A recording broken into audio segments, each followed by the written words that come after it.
Its team getting that paint. Maxey with the steal off a Monk, and he slams for two. Harris looking left, lofting left, going for the end zone, and he's caught. Go to work. Embiid fouled. Count it! Joel Embiid. Defense is what you're looking for. At 5, Burks taking a deep shot. He's done his work. Fox blocked. Wow, great defensive play.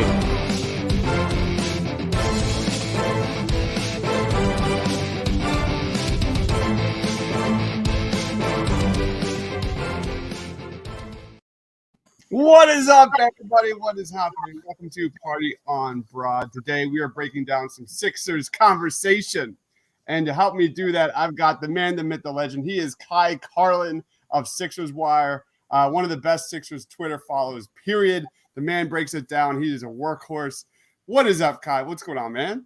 Yeah, well, I appreciate the intro there, Chris. I definitely appreciate that intro, man. So, I mean, feeling all right. Like I said, we're halfway through this season already, essentially by the end of the week. So I'm honestly ready for the All-Star break. Give me a little bit of a break right now. The grind is real. I recognize that, man. I know the toll it takes on Austin for sure. It's real. It's definitely real. Let's jump right in here, man, because we got some recent Sixers news, and that is Charlie Brown Jr. Signing to a two-way contract. You look at his energy. You look at his just athleticism on the perimeter. He's holding opponents to 2 of 9 from the field this year through 2 games, 12.8 net, an 82.7 defensive rating, and a +10 ± through 2 games, man. Just a breath of fresh air. What's your take, real quick take on Charlie Brown Jr. and his impact here in Philadelphia? I like him because he actually gives the team what they're missing. Like, because this team's weaknesses are perimeter defense, and especially without Ben, and rebounding. And I feel like Charlie has done a really good job of both. He came in the San Antonio game the other night, and I thought he made like a really big impact right away. And then even last night in Houston, again, he didn't play all that much, but you could just kind of see his impact just with the way his activity on the defensive end is, his ability, or I guess not ability, fearlessness to kind of stick his nose in there and not be afraid to grab a rebound. Like that's always a big help. So I thought. I'm not very surprised by the two-way deal. I was kind of expecting it a little bit just because, I mean, I like Aaron Henry, but, you know, Charlie just kind of gives the team what they need right now. He's not going to be this star. I hope people kind of pump the brakes a little, but Charlie Brown can maybe become a regular rotation player if he can nail down a consistent 3-point shot. You know what I'm saying? Like that'll be a really big thing for them. Absolutely. Let's jump right into these questions here. And we're going to start off with Tobias Harris because we were doing our post-game show, and we broke down Joel Embiid and all the great things he did last night. But, you know, Tobias Harris has had his struggles, and they're well documented. Recent reports from Brian Windhorst and Mark Spears are saying that now Daryl Morey is trying to add Tobias Harris to that Ben Simmons deal. Like, what's your reaction to that? And are we as fans being way too critical about Tobias Harris's performance this year? I was surprised to see it. Not because of like anything performance related, but because of his contract. Like, I mean, I guess they really do go hand in hand. I mean, Tobias's contract is very hard to trade right now, especially with the way he's playing. Now, granted, he's pretty much putting up the same type of scoring numbers. You know, in a way, I think he's averaging maybe a point less, which is, you know, whatever. 1 point isn't a huge difference. What's concerning to me is his low shooting percentages. Mm-hmm. He shot 51.2% from the floor last year and 39.4% from deep. This year, I think that number has dropped to somewhere around 46 or 47%. And then I believe he's shooting below 30% from deep. Maybe he's at 30 now. But I mean, Tobias to me is just like, he's definitely not worth that contract. Let's just put it out there. He's not worth the contract. So I don't really understand why teams would be lining up to trade for Tobias. And then think of it this way too, Chris. I think Brian Windhorst actually mentioned it in his report on his podcast. Ben Simmons and Tobias Harris are making $72 million combined this season. In order to trade that, you're going to have to bring in $56 million in order to make that work. So there are only 2 players really in the league that really come to mind who have big, ginormous contracts. One of them is John Wall, who hasn't played this year for the Rockets as they continue with a rebuild, and they both have agreed to sit each other out.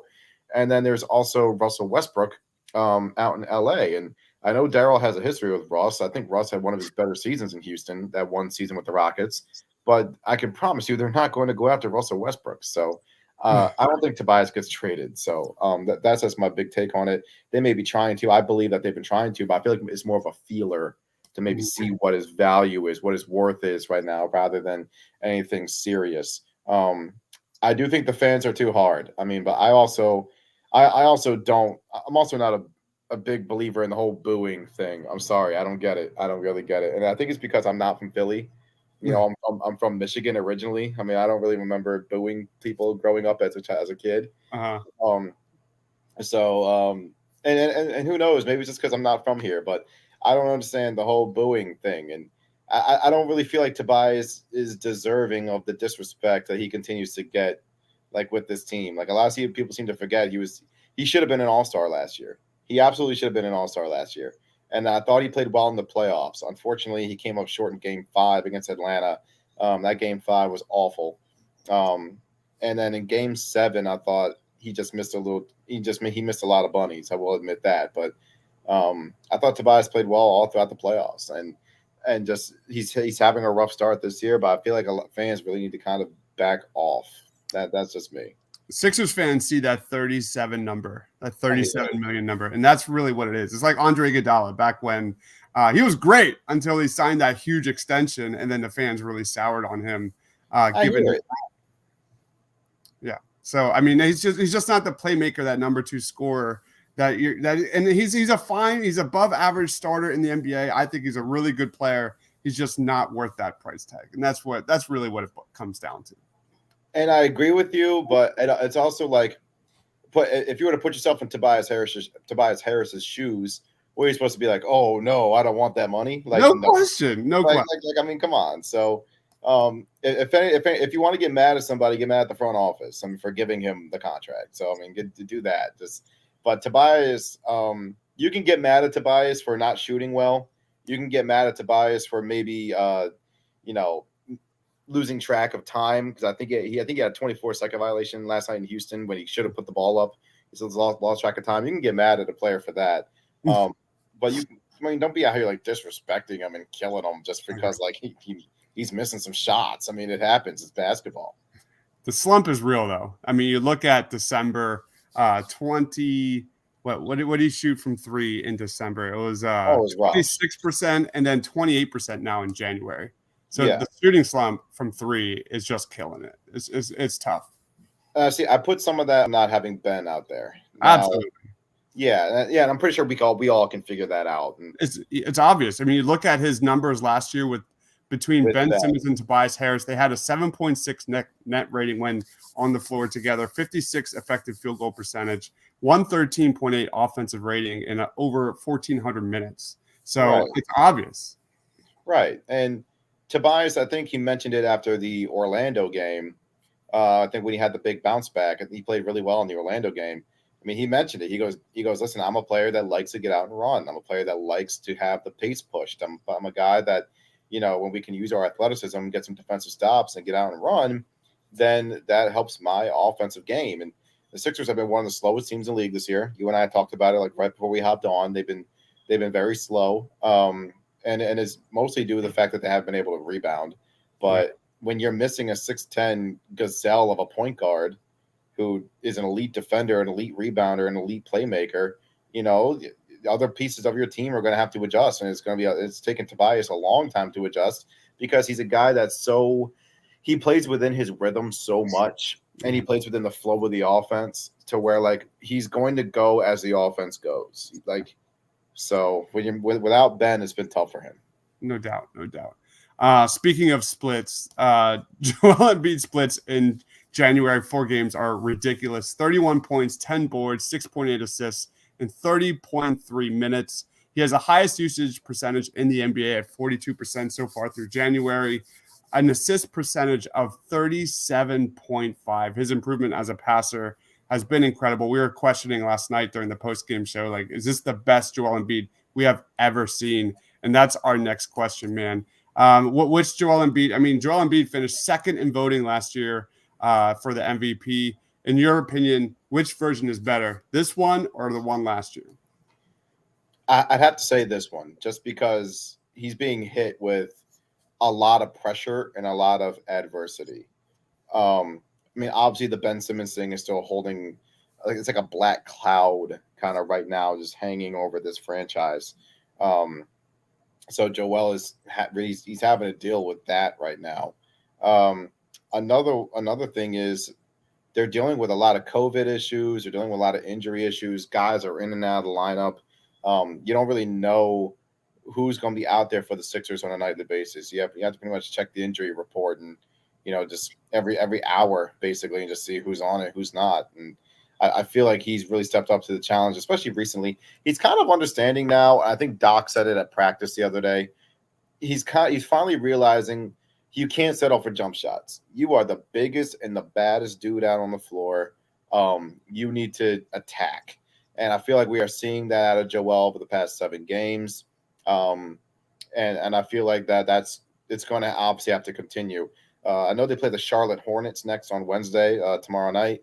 That will not be a cakewalk. Obviously, they needed Joel to be superhuman to win both of those games down in Buzz City earlier in the season. So, again, you're going to need more out of Joel moving forward. They got 3 big matchups coming up this week. They've got Charlotte, they've got Boston, and then they've got Miami. So it'll be interesting to see what happens with that with this stretch. The way he's just carried this team, especially in the fourth quarters, in several games over the last 2 months, has been nothing short of remarkable, man. Next question. Do you want to see more of the Joel Embiid and Andre Drummond lineup, or was that a one-and-done concept? You look at this, the rebounding issues with this team, dead last in the NBA in rebounding. They are 20th in offensive rebounds per game, and they are near the bottom of opponent's second chance points. They have been getting killed. That has been well documented. What's your take on that little experiment we saw from Doc with the twin towers of Embiid and Drummond? What's interesting? I remember, I was in Orlando for that game, and I was sitting there and I saw Andre get up, and I was like, oh, okay, all right, so we're gonna give Joel his break. And like all of a sudden, coming out of that timeout, they both came back out onto the floor, and I'm like, oh, this is for real. Like this, it was an absolutely just crazy thing, because I was like, what the hell? But it made sense to do it against Orlando, just because a lot of people don't realize the Magic they're not very good, but they're long, they're athletic, they're big, they're scrappy. And Mo Bamba and Wendell Carter Jr. and even that rookie Franz Wagner, they were all just attacking the glass, and that's why the Magic really built a 10-point lead. They were getting second chance points, and Bamba was converting around the rim, and so was Carter. Wagner was playing well, Cole Anthony, and Doc went with Joel and Andre, and shit, the two of them turned that thing around. Like they were down 10 and they ended up winning the game by 10. And I thought the lineup was pretty good. I think we'll see more of it, Chris, but I think we'll see it more depending on the matchup. It's not like they're going to do it against the Golden State Warriors. I know they're already done with the Warriors, but that's just an example. You're not going to do it against like a small ball lineup team like that. But when they play the Magic, which I know Orlando comes back here on the 19th, they come to Philly. We could see more Andre Joel matchups there, just because of the size and length that the Magic continue to offer. Another one that I'm thinking of is maybe Brooklyn. Maybe take advantage of size there, because Brooklyn, all they have really at the big man spots, Aldridge, Griffin, and Nick Claxton. So maybe take advantage of that. Maybe against a team like Milwaukee. The Bucks are a team that has a ton of size. So, there's a lot that they can rock with. But yeah, I was completely shocked to see Joel and Andre go out on the floor in Orlando. I was like, yo, that's wild, Doc. That's wild. I think Drummond has been playing better lately, especially around the rim. Next question for you, man. I like this one. Who is more important to the Sixers offense? Is it Seth Curry or Tyrese Maxey? For me, it's Seth Curry, and it's because Seth is such an elite shooter. Mm-hmm. Tyrese is getting better, obviously, as a shooter. We've seen it. But for me, it's Seth, just because, the guy's such an elite shooter. He's got such a cannon. He can put the ball on the floor. He's improving as a passer, too. And I don't care what Seth's three-point percentage says lately. Every shooter goes through a slump. Seth Curry, you don't want to leave that dude open, at any point. The two-man game between him and Joel is so deadly, just because Joel is as skilled as he is at 7 feet tall. And Seth is such an elite shooter, to where, like, you're just sitting there and you're just like, wow, like, which one you guard? You guard Seth, or do you leave Joel, or do you go guard Joel, or you leaving Seth open for a three? So for me, it's Curry. I love Tyrese Maxey. I think he's going to be a really good player. But at this moment in time, yeah, it's Seth Curry for me. It's definitely Seth Curry. Definitely Seth Curry. There's no question for me. But that was a fun little debate I had on our YouTube channel, on our poll there. But for me, it's Seth Curry. He's been just lights out. Absolutely lights out. And the last question, man, before we head out, what is your kind of latest take on all these trade rumors involving DeJounte Murray, John Collins with the Atlanta Hawks, and, like, how do they fit roughly with the Sixers? What's your take? Well, I think Murray fits better than Collins, and it's just specifically because, what do you do with Tobias? Like, if you acquire Collins, you have to trade Tobias. You can't put him back at the three and try that damn Al Horford experiment again, because Harris is a power forward. He is. He's not a three. He can play the three for stretches. Like, if you were to go big, you can have Tobias at the three or whatever for a stretch during a game. But if you're going to go back to Tobias starting at the three, next to John Collins and Joel, I don't see how that works out. Collins is a solid 3-point shooter. I think he shoots over 43% from deep on 3 attempts, but it's 3 attempts. Exactly. It's not like he's out here taking 5, 6 threes a game and hitting 44% of them, So that would be a major concern. I love DeJounte Murray. I think DeJounte Murray is an underrated player. It just so happens he plays in San Antonio, and the Spurs aren't good anymore. Like, the Spurs are not the Spurs of old. Even when the Spurs were the Spurs of old, nobody cared about Tony Parker or Tim Duncan or Manu Ginobili, which was crazy to me. Yeah, right. But yeah, he happens to play in San Antonio. DeJounte Murray is a baller. The guy he's a terrific defender. On the offensive end, you can clearly see the strides he's made. I think he's averaging somewhere around 19, 8, and 8. And he's shooting the ball too. He's shooting it from deep. So I think Murray would be an absolutely perfect fit in Philadelphia. Well, maybe not perfect, just because he's not some elite 3-point shooter, but I think Murray does fit better than Collins. All right, that is the Kai Carlin, man. Tell everyone what you got going on, man. Where can we find you, dude? All right, you can always follow me on Twitter and on Instagram at Kai_Carlin. You can always check me out at SixersWire.com. And you can always check out the Bell Ringer podcast over at it's on Spotify, Apple, wherever you listen to your podcasts. Dude, thank you so much, man. Did you get your tickets for the Batman yet? They're not actually. Listen. I'm actually going to clear this up. I don't like Batman the superhero, but I like the Batman movies. Okay. But admittedly, I have only seen the Christian Bale ones. Admittedly, like, I haven't seen Michael Keaton. I haven't seen who's the other Batman other than Michael Keaton? You have Ben Affleck, Kevin Conroy in the animated series. Okay, I forgot about that. I've seen the Ben Affleck one as well. I watched the Ben Affleck. I watched Batman v Superman, and I thought it was like the worst movie of all time. It's terrible. Terrible movie. Yeah, I didn't like that movie at all. I can't fight that. There's no argument there. Yeah, I thought that movie was absolutely terrible. So, listen, I loved the Bale movies. I love Begins. I love The Dark Knight. I love Rises. I thought all 3 movies were great. Obviously, The Dark Knight's the elite one out of the 3 of them. Yeah. But yeah, I thought they were terrific. I'm gonna give this movie a chance. I'm not really sure what to expect out of Robert Pattinson, but we will definitely see. Honestly, the movies I'm looking forward to is Morbius. Really? Because I'm a Marvel guy. I love Morbius. Looking forward to that one, and also the new Kraven the Hunter movie. Yeah.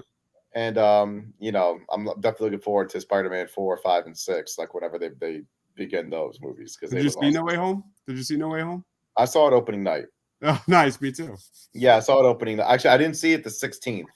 I saw it the 17th. The 16th, I was in Brooklyn. Okay. So the next day, I drove home and then went to the movies. So yeah, I loved it. It was so well done. Terrific. So good. All right, man. That is Kai Carlin. Follow him on Twitter at Kai_Carlin. Thank you so much for joining. Check out all of his amazing content at the Sixers Wire, a Bell Ringer podcast. Thanks again, guys. Be sure to smash that like button, subscribe. Check out all of our work at thepaintedlines.com. And you can find this podcast, Party on Broad, on Spotify, iTunes, wherever you find your podcasts. Thank you, everyone, for watching. Stay awesome, everybody. This team getting that paint. Maxey with the steal off a Monk, and he slams for two. Harris looking left, lofting left, going for the end zone, and he's Go to work. Embiid foul. Count it. Joel Embiid. defense is what you're looking for. At 5, Hurts taking a deep shot. He's got his Fox blocked. Wow, great defensive play.